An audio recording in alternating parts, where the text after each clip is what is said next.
नमस्कार। आज के मुख्य समाचार में आपका स्वागत है। मैं हूं अमर सिंह। आप लोग देख रहे हैं एसपी न्यूज। बीजेपी को लगने वाला है करारा झटका। सुप्रीम कोर्ट रद्द कर देगा वक्फ कानून। वक्फ संशोधन विधेयक कानून का रूप ले चुका है। राष्ट्रपति द्रौपदी मुर्मू ने इसे अपनी मंजूरी दे दी है। पहली नज़र में इस कानून के बीच में कोई बाधा नज़र नहीं आ रही है। दोनों सदनों में इतने घंटे बहस हो चुकी है, इसलिए गुंजाइश भी कम नज़र आ रही है। सरकार पहले से ही काफ़ी उत्साहित है। वह इसे एक और बड़ी जीत के तौर पर देख रही है, लेकिन अभी एक ट्विस्ट बाकी है। वक्फ बिल कानून जरूर बन चुका है, लेकिन एक पहलू अभी भी बाकी है, जिसे समझना जरूरी है। इस वक्फ कानून के खिलाफ सुप्रीम कोर्ट में याचिका दायर की गई है। कांग्रेस आप AIMI ने इस कानून को चुनौती दी है। अब सवाल उठता है कि क्या सुप्रीम कोर्ट वक्फ कानून को निरस्त कर सकता है। सवाल यह भी है कि क्या सुप्रीम कोर्ट के पास ऐसी शक्ति है। लोकसभा और राज्यसभा से बिल पास होने के बाद, जिसे खुद राष्ट्रपति ने मंजूरी दे दी है, क्या सुप्रीम कोर्ट इसे पलट सकता है। आइए इन सवालों के जवाब आसान शब्दों में समझने की कोशिश करते हैं। सुप्रीम कोर्ट रद्द कर सकता है वक्फ एक्ट। इस आसान सवाल का जवाब बहुत आसान है। बेशक सुप्रीम कोर्ट वक्फ कानून को निरस्त कर सकता है। सुप्रीम कोर्ट के पास यह शक्ति है, लेकिन समझने वाली बात तो यह है कि ऐसी स्थिति तभी पैदा होती है जब यह साबित हो जाए कि संविधान को चुनौती दी गई है।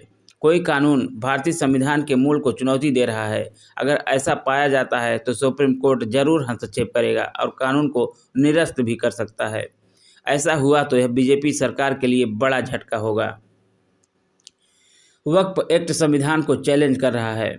अब विपक्ष के सामने सबसे बड़ी चुनौती ये है कि वह कैसे साबित करे कि वक्फ एक्ट संविधान को चुनौती देता है।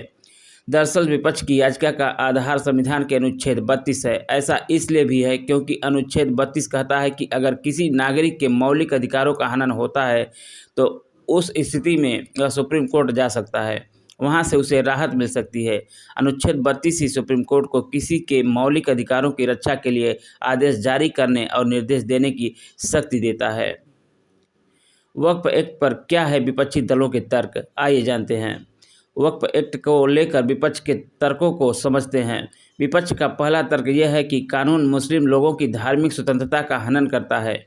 यहाँ तक कहा गया है कि बोर्ड में गैर मुस्लिमों के आने से उनके अधिकार भी छीन जाएंगे। अब अगर सुप्रीम कोर्ट इससे सहमत होता है तो सरकार की परेशानी बढ़ जाएगी।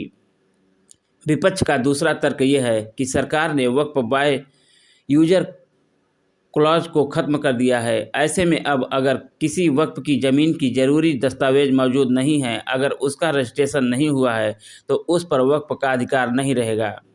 विपक्ष इसी क्लॉज को अपने विरोध का आधार भी बना रहा है। पहले भी हुई कानूनों की सुप्रीम परीक्षा। बेशक पहले भी कई कानूनों को सुप्रीम कोर्ट में चुनौती दी गई है। CA-NRC का मामला हो या जम्मू कश्मीर से अनुच्छेद 370 को हटाने का, इन सभी कानूनों को सुप्रीम कोर्ट में चुनौती दी गई है। आधार एक ही है कि संविधान को चुनौती दी गई थी। अब इस कड़ी में वक्फ कानून भी जुड़ गया है।